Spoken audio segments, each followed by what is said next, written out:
आज हम आपको बताएंगे आखिर आरएसएस की स्थापना क्यों हुई थी।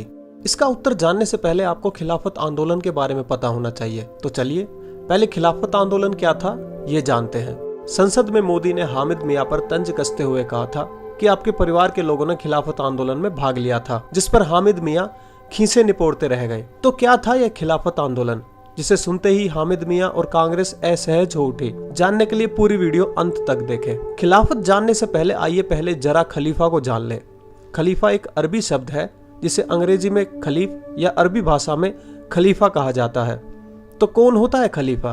खलीफा मुसलमानों का वह धार्मिक शासक होता है जिसे मुसलमान मोहम्मद साहब का वारिस या सक्सेसर मानते हैं। खलीफा का काम होता है कि युद्ध करके पूरे विश्व पर इस्लाम का निजाम कायम करना, जो कश्मीर में बुरहान वानी करना चाहता था, यानी इस्लाम की ऐसी हुकूमत कायम करना जिसमें इस्लामिक यानी शरिया कानून चले और जिसमें इस्लाम के अलावा किसी और धर्म की इजाजत नहीं है।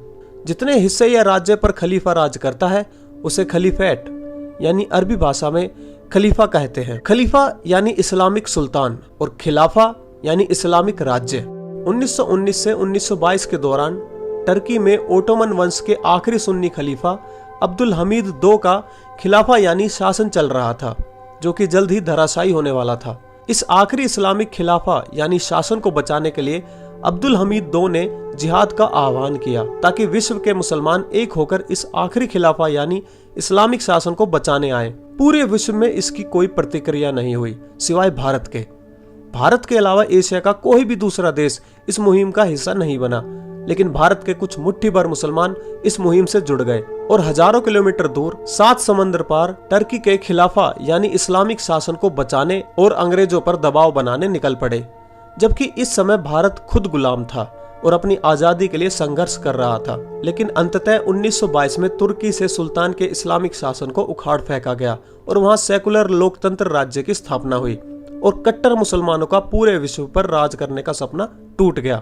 इसी सपने को आगे बढ़ाने के लिए आजकल ISIS यही काम कर रहा है। भारत के चंद मुसलमानों ने अंग्रेजी हुकूमत पर दबाव बनाने के लिए बकायदा एक आंदोलन खड़ा किया जिसका नाम था खिलाफा आंदोलन यानी खलीफेट मूवमेंट। अब क्योंकि अंग्रेजी में लिखे जाने पर इसका हिंदी उच्चारण खलीफेट हो जाता है, अरबी में खलीफेट को खलीफा लिखते हैं, तो कांग्रेस ने बड़ी चतुराई से इसका नाम खिलाफत आंदोलन रख दिया ताकि देश की जनता को मूर्ख बनाया जा सके और लोगों को लगे कि यह खिलाफत आंदोलन अंग्रेजों के खिलाफ है, जबकि इसका असल मकसद पूर्णतः धार्मिक था। इसका भारत की आजादी या उसके आंदोलन से कोई लेना देना नहीं था। कुछ समझ में आया कैसे शब्दों की बाजीगरी से जनता को मूर्ख बनाया जा रहा था, कैसे खलीफत को खिलाफत बताया जा रहा था। ठीक वैसे ही जैसे फिरोज खान गांधी को फिरोज खान गांधी बना दिया गया।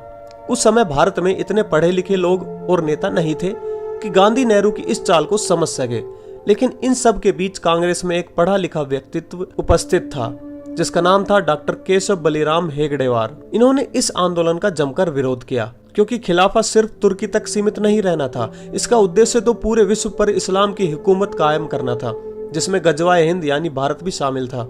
डॉक्टर हेगड़ेवार ने गांधी और नेहरू को बहुत समझाने की कोशिश की, लेकिन वे नहीं माने। अंततः डॉक्टर हेगड़ेवार ने कांग्रेस के इस खिलाफत आंदोलन का विरोध किया और कांग्रेस छोड़ दी। तो अब समझ में आया मित्रों कि कांग्रेसी जो कहते हैं कि आरएसएस ने आजादी के आंदोलन का विरोध किया था, वो असल में किस आंदोलन का विरोध था?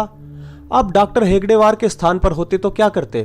क्या आप भारत को गजवाए हिंद यानी इस्लामिक देश बनते देखते या फिर डॉक्टर साहब की भांति इसका विरोध करते? 1919 में खिलाफत आंदोलन शुरू हुआ था और 1920 में डॉक्टर हेगड़ेवार ने कांग्रेस छोड़ दी और सभी को इस आंदोलन के बारे में जागरूक किया कि इस आंदोलन का भारत की स्वतंत्रता से कोई लेना देना नहीं है और यह एक इस्लामिक आंदोलन है, जिसका परिणाम यह हुआ कि यह आंदोलन पूरी तरह फ्लॉप हुआ और 1922 में अंतिम इस्लामिक हुकूमत धराशायी हो गई। मुस्लिम नेता इससे बौखला गए और मन ही मन हिंदुओं और संघ को अपना शत्रु मानने लगे। इसका बदला उन्होंने 1922-23 में केरल के मालाबार में हिंदुओं पर हमला करके लिया और असहाय अनभिज्ञ हिंदुओं को बेरहमी से काटा गया। हिंदू लड़कियों की इज्जत लूटी गई, जबकि इस आंदोलन का भारत या उनके पड़ोसी देशों तक से कोई लेना देना नहीं था।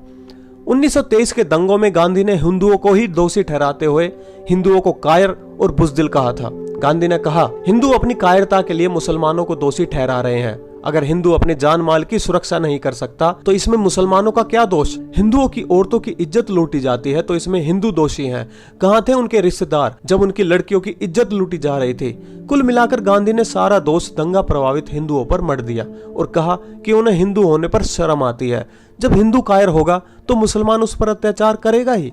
डॉक्टर हेगड़ेवार को अब समझ में आ चुका था कि सत्ता के भूखे भेड़िए भारत की जनता की बलि देने से नहीं चूकेंगे। इसलिए उन्होंने हिंदुओं की रक्षा और उनको एकजुट करने के उद्देश्य से तत्काल एक नए संगठन का काम प्रारंभ कर दिया। अंततः 1925 में संघ यानी आरएसएस की स्थापना हुई।